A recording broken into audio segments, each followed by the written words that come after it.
Hello, friends, and welcome. It's another episode of Orange Weekly, presented by Crouse Health. We're live here on the Syracuse Orange Football Facebook page. We're live on the Syracuse Orange Basketball Facebook page and on YouTube. And we got a lot to talk about today. A lot of things out there in the football world as Syracuse gets ready for the Pinstripe Bowl. The transfer portal is humming. There's an interesting story out there that links Dino Babers to the Purdue job, a speculation in that sense. Let's say that right off the bat. Bruce Feldman, who's a terrific national college football reporter, thinks that Dino would make sense for Purdue. We'll discuss that. Plus, the renewal of a rivalry that, frankly, I hope to see on the Syracuse schedule for the foreseeable future. I certainly know, and you know, watching that Syracuse-Georgetown ain't what it used to be from back in the day, but what else are you going to do?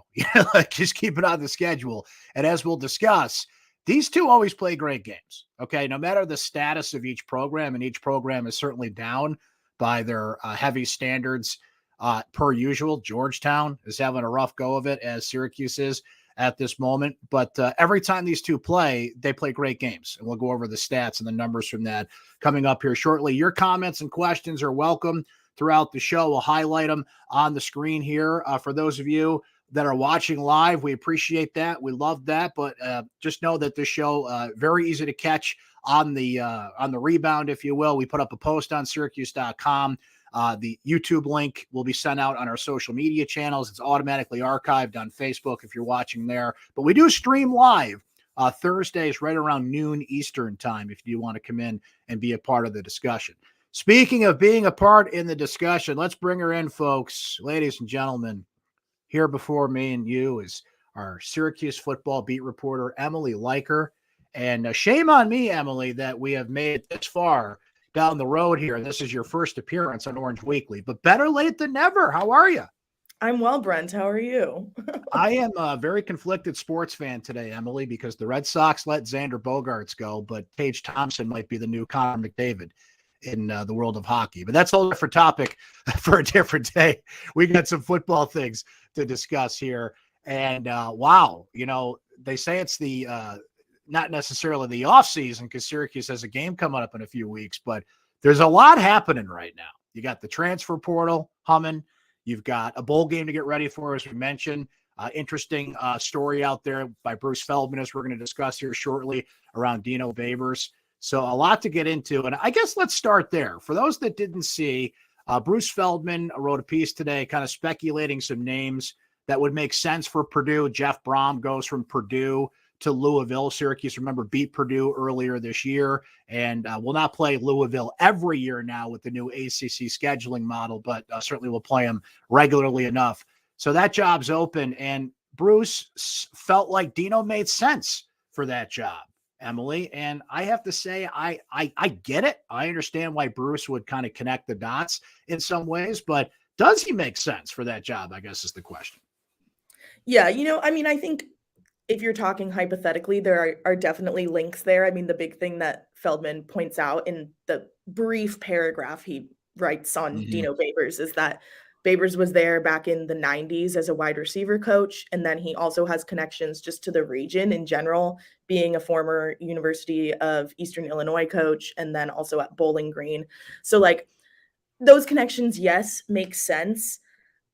I don't know how likely it is that Dino Babers leaves Syracuse to go to Purdue, or that Purdue would be actively pursuing him, because as you mentioned in the intro, this is like a speculative piece from Feldman. As far as the piece reads, there's no actual reporting there that these are names Feldman's been told from people or whatnot. Obviously, he is a pretty connected college football insider, so when he says things, like, they have a little bit more weight than just random people on the internet. But I'll be curious to see if anything more official comes out in either direction about whether Dino Babers is actually in contention for that job. Well, and I'll just say this, if I'm at Purdue, just looking at it objectively, I don't know how excited I would be to get a 61-year-old head coach that's 36-48, that's had 2 winning seasons in 7 years. Like, you got to energize a fan base that just went to the Big Ten championship game, right? And, Purdue football is kind of in the mix in the Big Ten.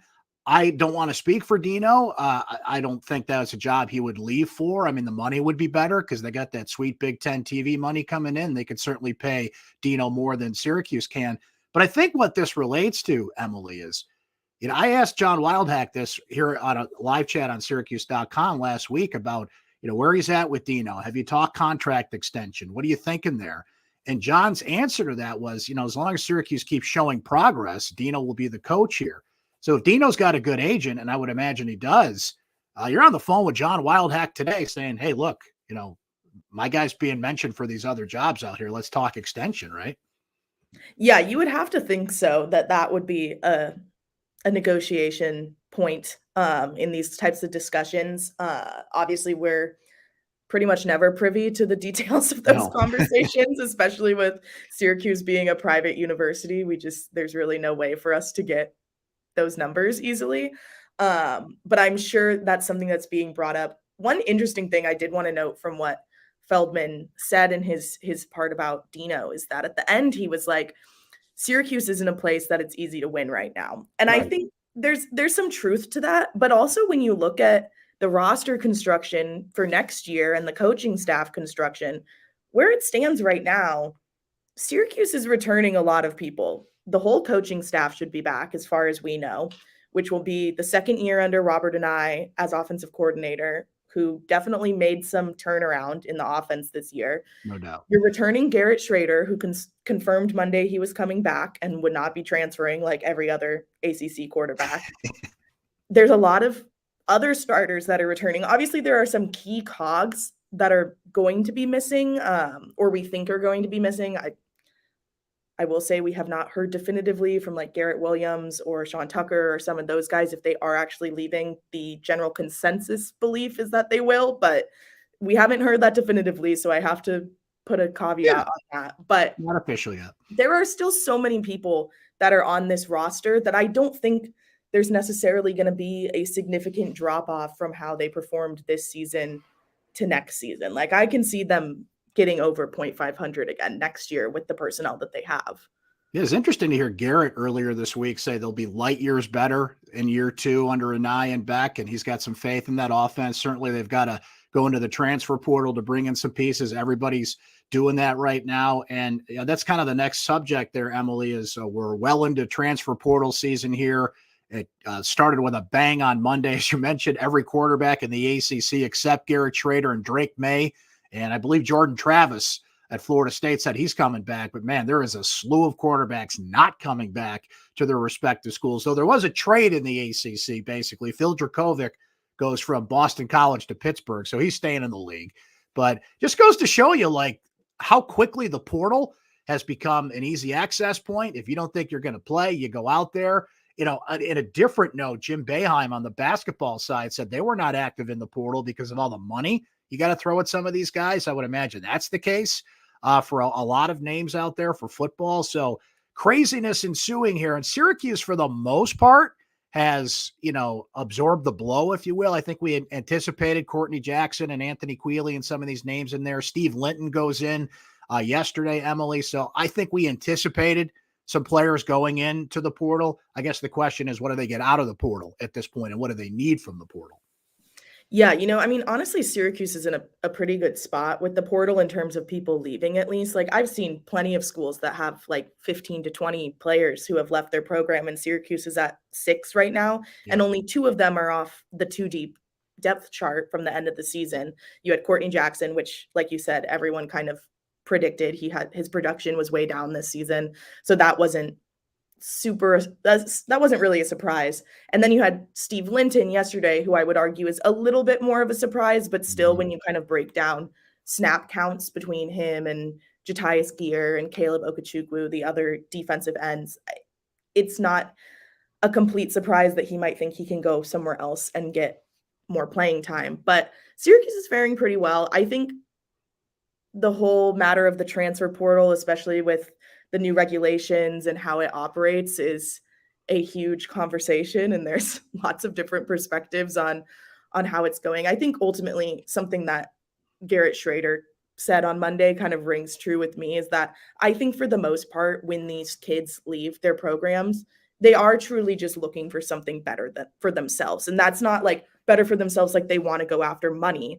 It's just that they think they deserve more playing time. Like, I don't think players just enter the portal just because, like, which is basically what Garrett said. I think often there's family reasons that are involved. There's grades reasons. They just want to get playing time before they know that their football careers are going to be done. Like, I think people tend to over exaggerate how many players go into the portal looking to get money or looking to get Right. famous.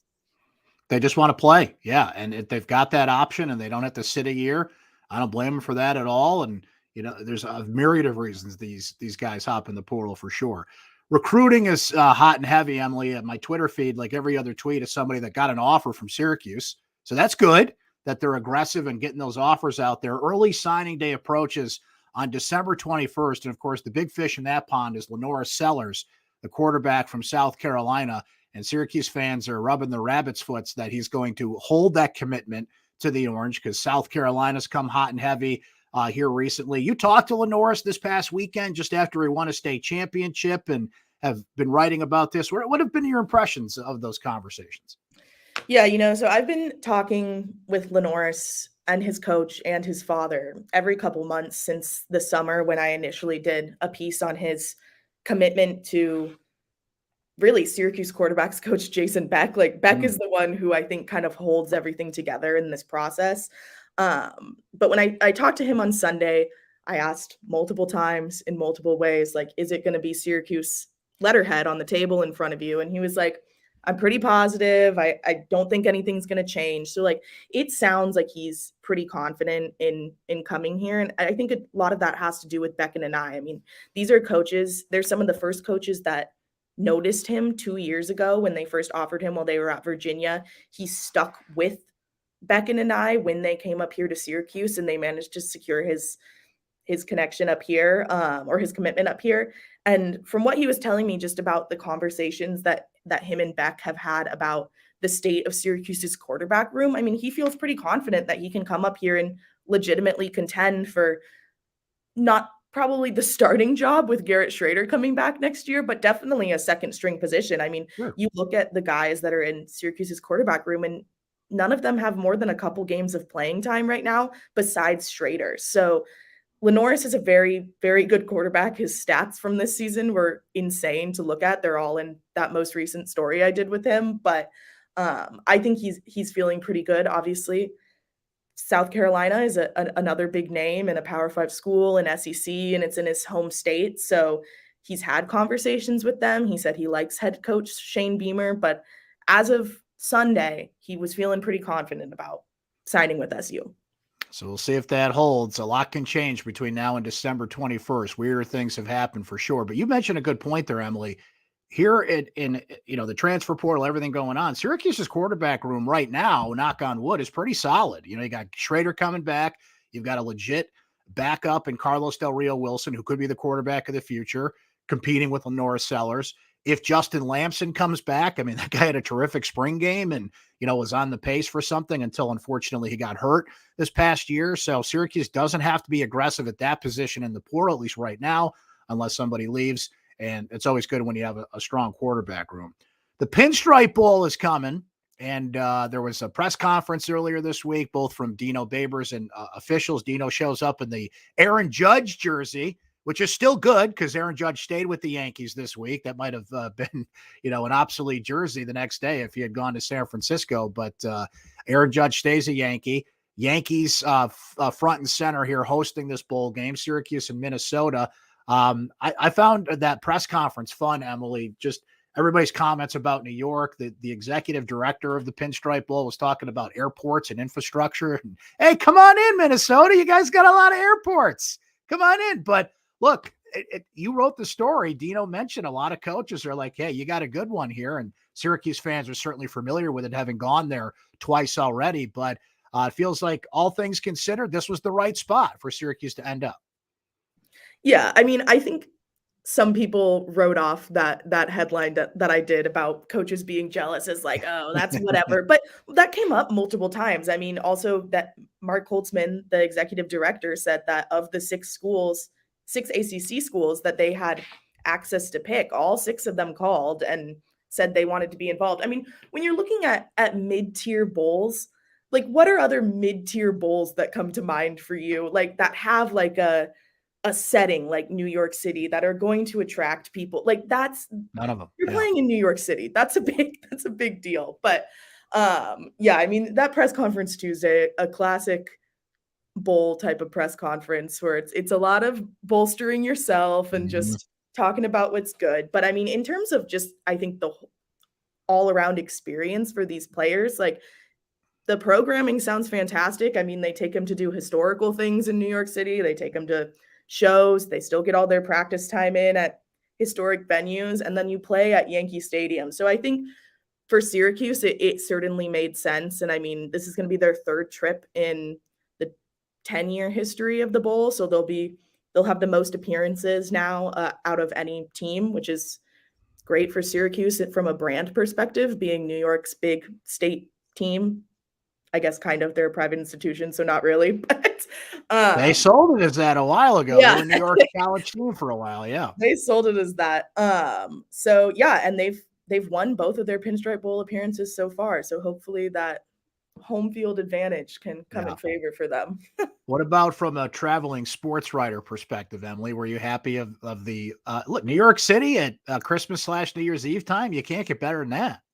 Oh yeah, I mean, I'm looking forward to spending 3 days in the city right after Christmas, and we'll just get to drive down or take the train down, so you avoid the airport hassle. Though they did talk about airports on the press conference.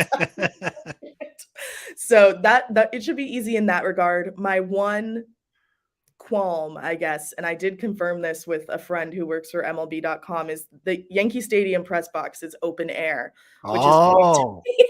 I'm going to need to pack some gloves, make sure I have my big jacket and my hat, because I will be dealing with the weather like every other fan that shows up to that game. So fingers crossed it's not a snowy one. Hey, look, that's football. You know, when I did the Buffalo Bills radio network, windows were always open. That was the rule. You know, that's what you got to do. It's football. You got to get those gloves, you know, that cover everything but your fingertips, so you can still write, but your hands are warm, hand warmers, the whole deal. I'm sure they'll have the whole strategy for you, but you know, like you said, everything else is pretty good about that. So you'll just have to put up with that for the game, I guess.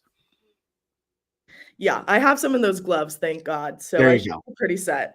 There you go. Emily, great stuff. It's been great having you on board this season. Been really enjoying your work and getting to know you offline, if you will, a little bit. Emily and I will spare everybody watching our Star Wars talk for today.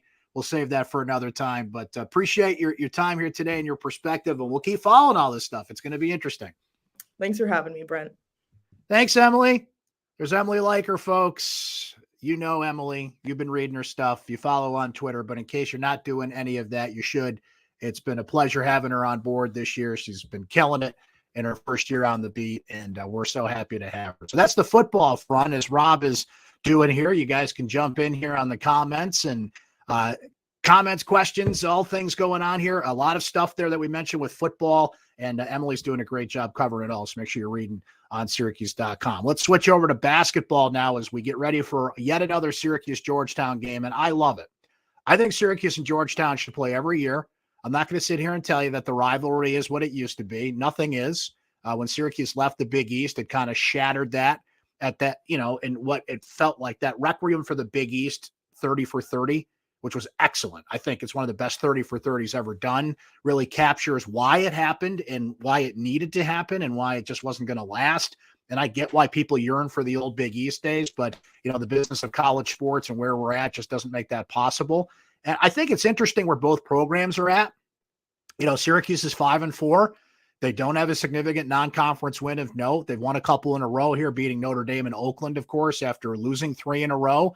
And, you know, Jim Boeheim, if and when he steps down, certainly is at the end of his storied career, whenever that's going to be. Patrick Ewing there's a lot of cries at Georgetown that they got to move on from Patrick Ewing, that this didn't work, that, you know, the investment in the past, if you will, to bring in a storied name to run the program is not going the way it is. They gave away free tickets last night to Georgetown. They were hosting Siena Wednesday night, and all you had to do if you lived in Washington, D.C., was show an ID as a D.C. resident. You could go for free. kind of a sign of, wow, they're just giving away tickets for Georgetown basketball at this point. But here's the thing. The great thing about rivalries is that there's cliches that come to life. And one of the cliches about a rivalry is you throw out the records when these teams get together. That's been the case between Syracuse and Georgetown, guys. How bad was Georgetown last year? They beat Syracuse. Syracuse and Georgetown have split their last 4 games, and in their last 8 games in this series, basically since they renewed the series after they met every year in Big East play, you have every game decided by 10 points or less. So when Syracuse and Georgetown get together, it not only brings up the old feelings, they're great games. They're competitive games. And I guess my question would be, who else you're going to play, right? Because there's 4 or 5 non-conference games that you can go one of 2 ways on. And look, the trick with Georgetown now, and here's where I get some criticism of it, it does not help you in non-conference play. Georgetown's Ken Pom rating is like 250. Their net ranking is in the 200s.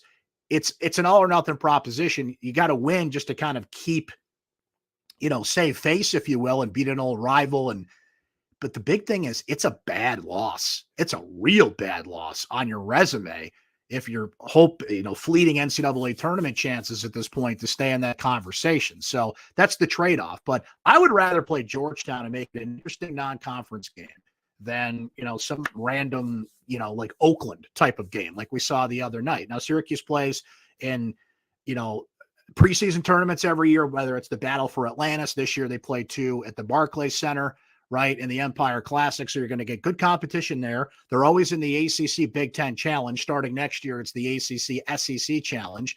There's always 2 or 3 teams that end up being pretty good, like Colgate or Cornell.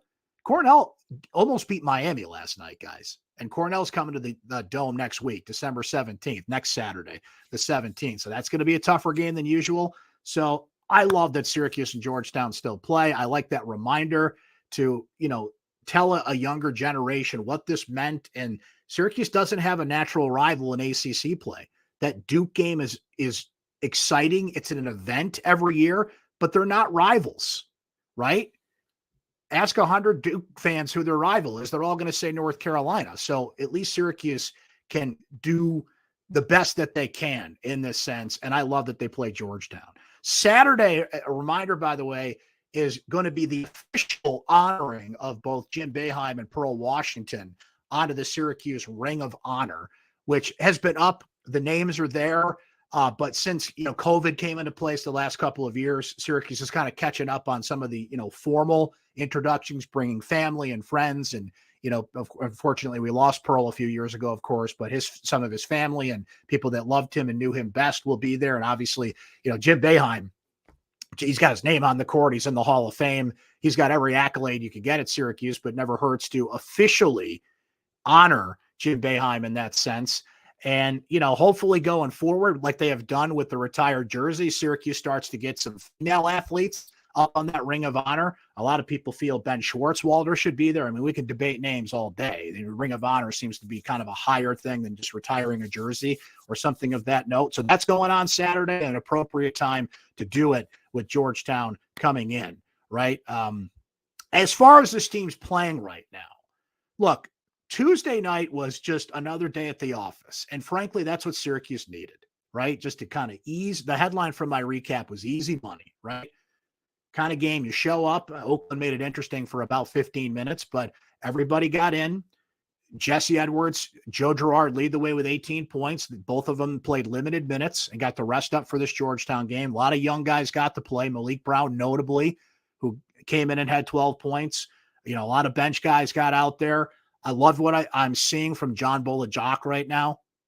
He only played 8 minutes and had, 6 assists, scored around the basket, grabbing rebounds, diving for loose balls.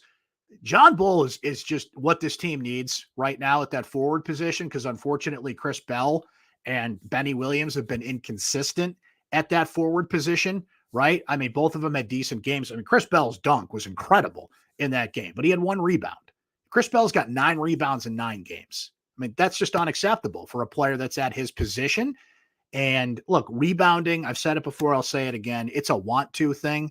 it's the one thing in basketball. Like, you can certainly learn strategies and angles and looking for misses off the rim. You can coach anything, but rebounding, half the battle is just go get the ball.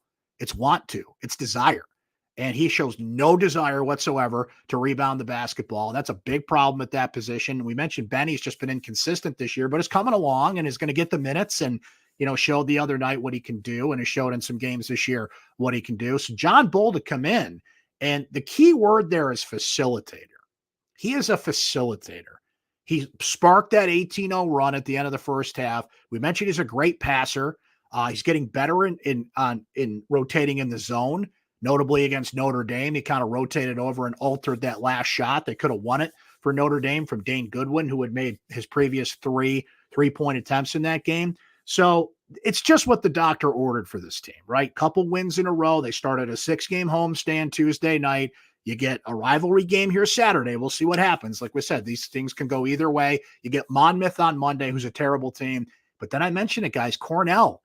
Cornell's good. Cornell almost knocked off Miami last night. And Miami is, I think, still in that kind of upper tier of ACC teams, at least right now. So that game's going to be more of a challenge, much like Colgate. It's interesting to see Cornell and Colgate kind of step in and be, legit contenders to Syracuse at this point. Frankly, that's a knock on Syracuse and where they're at this point. But it's also a credit to what Colgate and Cornell are doing at this point. So that's going to be a tougher game than you think. And then guess what? ACC plays here.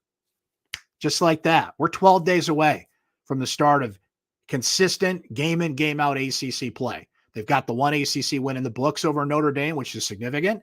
But starting December 20th, you get Pitt. They take a little bit of a holiday break, play Boston College on New Year's Eve. Then you go to Louisville. Now, that's good news because let's start there. Louisville's terrible. Louisville is having an all-time bad season. Winless so far. It's a disaster at Louisville right now. So, at the very least, Syracuse has won 5 games and has a winning record. For those that are saying, oh my God, Syracuse basketball is falling apart. Go take a look at Louisville. That is a grease fire right now. And there is no baking soda in sight to put that thing out, right? So you got to assume a win there. BC and Pitt are both winnable. At the same time, though, I don't take anything for granted with this team right now. You can't, right? I took for granted a win over Oakland, because Oakland's terrible, and you should go out there and beat a team that ranks 358th in the country, according to Ken Pom, in terms of height. And that, which reminds me of that great line from Caddyshack, right? Well, how do you measure yourself against other golfers? By height, right? But Oakland was just, come on, that's not one of these teams that could sneak in there and beat Syracuse. And Syracuse went out there and did what they had to do, season high 95 points and everything that came from that game. But now things tighten up. Rivalry game, Monmouth, okay, another one of those easy night at the office kind of games. Cornell, not as easy. And then we're into ACC play. And Syracuse goes into ACC play here. We'll see, no matter what here, as good as Cornell is, they don't have a high net ranking. That's not going to help you if you win that game non-conference-wise. Maybe down the road it will if they end up winning the Ivy League or something along those lines. But Syracuse still has a lot of work to do here, and they've got a young team that's starting to come around. A couple guys we didn't mention there, Judah Mintz, who I just continue to be a big fan of, because there's just certain things you can't teach, and he's got that. He's got that swagger. He's got that confidence. He'll take it to the rack. Every shot is the next shot that's going to go in. You never see this kid's confidence wane. I think he did a really good job, almost like a quarterback in football on Tuesday night, reading defenses. Greg Kampe at Oakland, who's the second longest tenured coach in college basketball right now, behind Jim Boeheim, who's at the top of the list, threw every defense he could at Syracuse. They played zone, they played man, they played triangle and 2. I think they used Buddy Ryan's old 46 defense from the Chicago Bears back in the day. And Judah handled it well.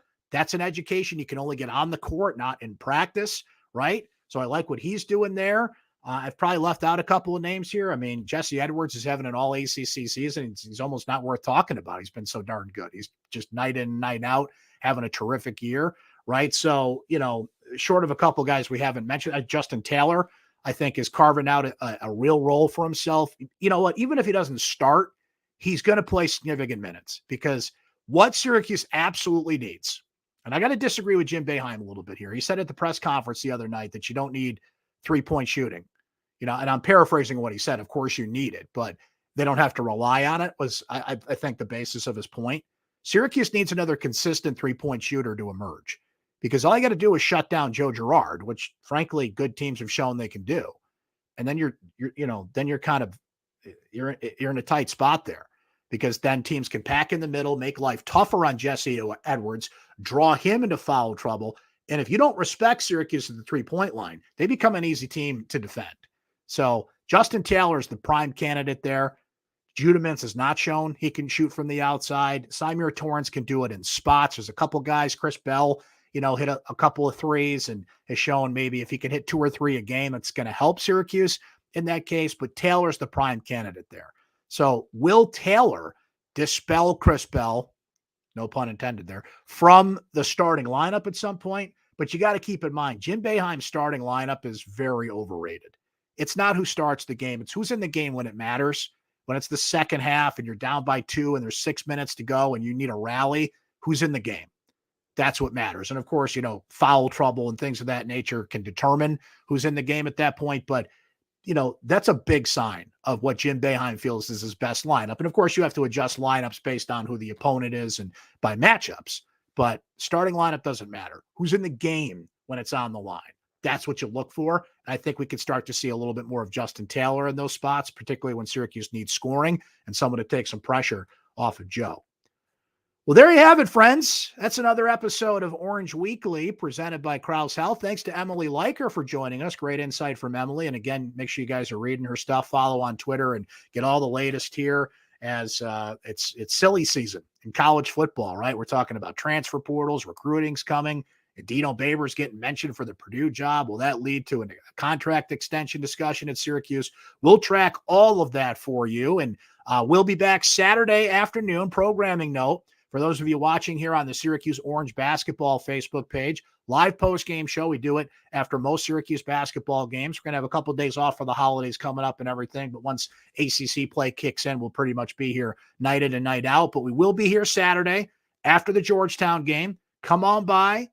Same format. We'll highlight your comments, answer your questions, instant reaction to a rivalry renewed at the Dome, Syracuse and Georgetown. So that's when we'll speak again. And just like this show, if you miss it, easy to find. It's in my recap at syracuse.com. We'll fire it out on our social media channels, and the video automatically archives on the Facebook page as well. So Orange Weekly, the show you're watching now, just a reminder, we stream live Thursdays at noon. We get together, we talk SU sports, no big whoop, right? But if you do miss it, as mentioned, archived at all those places I mentioned, and there's a post up on syracuse.com as well, where you can always catch up on Orange Weekly if you miss it. Thanks to our friends at Crouse Health. Thanks to you guys for watching and your great comments today. We'll talk to you again next time. Enjoy the rest of your week, okay?